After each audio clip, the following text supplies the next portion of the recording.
So hello everyone out there, and here is our Mazda MX3, about to be our Batman I'm Vengeance derby car. The red with the black wheels looks good. The derby's not long away, and we've got a bunch of stuff planned. So this car was already partially stripped. As you can see when I got it, the windows already out of it. Up front here, the bumper was already started to be taken off. Inside is pretty much stripped, just the back of the back seats, and then just the driver's seats, all that's in there. So we're gonna put a Batman symbol in the hood, and we're gonna put I'm Vengeance in black on the side, and this is gonna be our derby car. So just kind of a brief first look. I'll grab my light here. As this one, as I mentioned, is already been torn into, mirrors and everything out of it. You can see inside, this is pretty much what it looked like. I just took some loose stuff out. Dash is already tore apart some. But yeah, little car, little 4-cylinder. It runs good. So that was kind of my, yep, I'll take it. And I've been told that the little rebar bumpers up front on these little cars are pretty tough. So here she is, just a brief first look. As I mentioned, you can see the rear lights are already taken out and everything.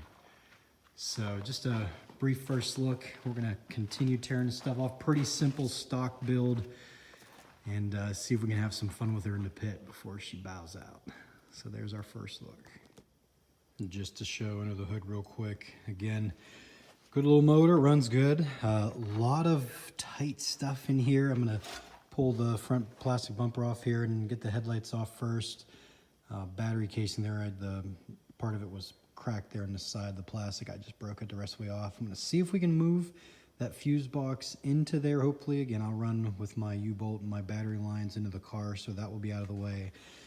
Otherwise, I think we are gonna leave her stock. I think we're gonna leave the air filter and everything there, because I don't like messing with those wires and plugs like that. So even just to cut that off, the whole air box is pretty much there anyways.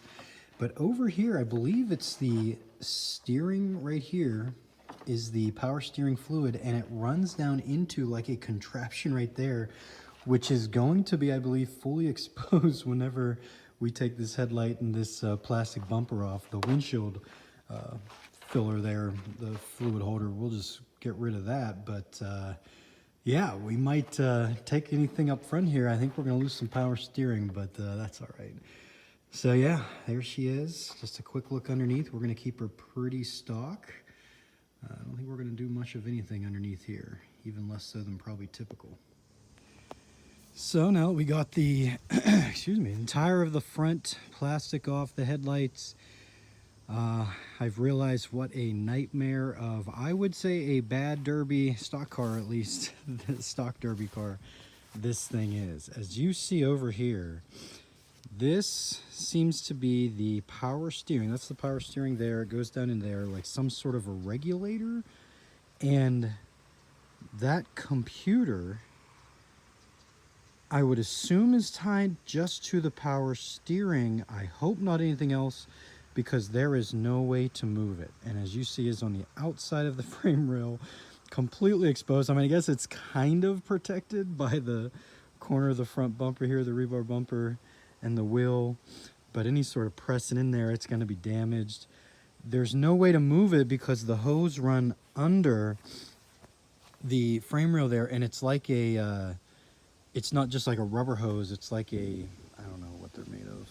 I mean, it's like that kind of hose there, whatever that's made of, and it just can't be moved. So it is what it is. It's going to stay there. Other than that, we're not taking anything else out. As I mentioned, I'm gonna leave that all there. I'm gonna try to move the fuse box in, but I'm not sure if I'll be able to. And just the front corner wheels are going to be susceptible, if you will, which isn't necessarily out of the ordinary for a stock derby build. But the other issues of this car, normally right there is where it comes out of the transmission and it loops through, you know, out the motor maybe, but into the front little cooling radiator here. I'm not sure what they call that there for the transmission, and it runs back out, runs back around, comes back into the transmission. So to loop it, you just kind of cut it where it comes out and then cut it where it goes back in, loop it together, pretty simple. And that way any damage up here, you're not losing any tranny fluid and sitting there with no gears grabbing because you don't have any fluid in them. Well, this car, it's not set up like that. I don't even know. It's bizarre. So there's hoses coming out, and maybe I can loop them, but I'm not sure. I'm gonna have to look more into that. We'll see. And then the final video I'll show. But this right here is probably the biggest concern. That is the shifting cable attached to the transmission to shift, and I've pushed it back in a little bit, literally with my hand like that.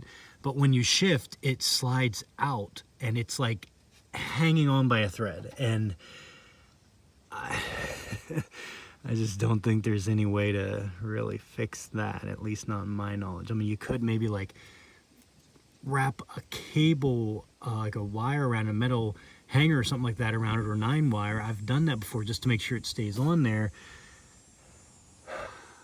Might do that. So yeah, so that's up front. Not really crazy about it with my limited knowledge, but we'll see. And then in the back, we're just going to take off the plastic bumper, and again, that's it. We're gonna just clean up the inside, the little bit that's left, cut out the windshield, break that guy in the back, and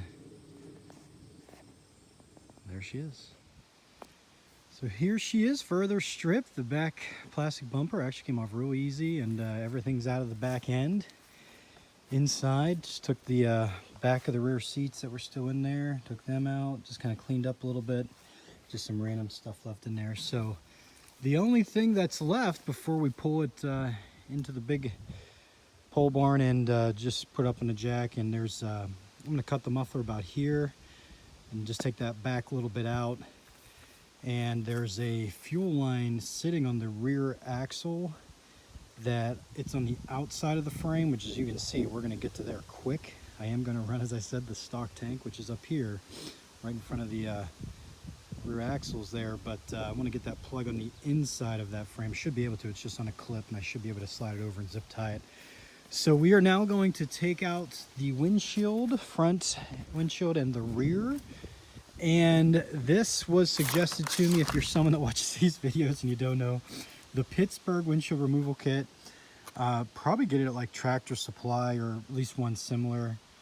But yeah, I got it, not Tractor Supply, shoot, what's the other one? Farmer's Market, is it? Oh, I can't remember, I mixed them up. But anyways, this was suggested to me. It's very simple to use. You get the tool in with the wire here under the rubber, and then you got a handle like that. I have the outside, I haven't got the inside one yet. And you just pull it around the rubber and one piece out.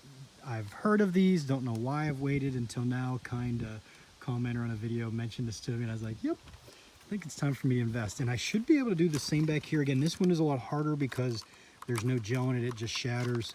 But I think it'll work back here. At least we'll start back here, and then if it cracks and or shatters, well, then you just get the shop vac out and sweep it up. So here we go to the windshield, and then final touches inside. Bring the battery cables inside, and that is all I'm doing. She's going to be straight stock, and we'll see how long she lasts.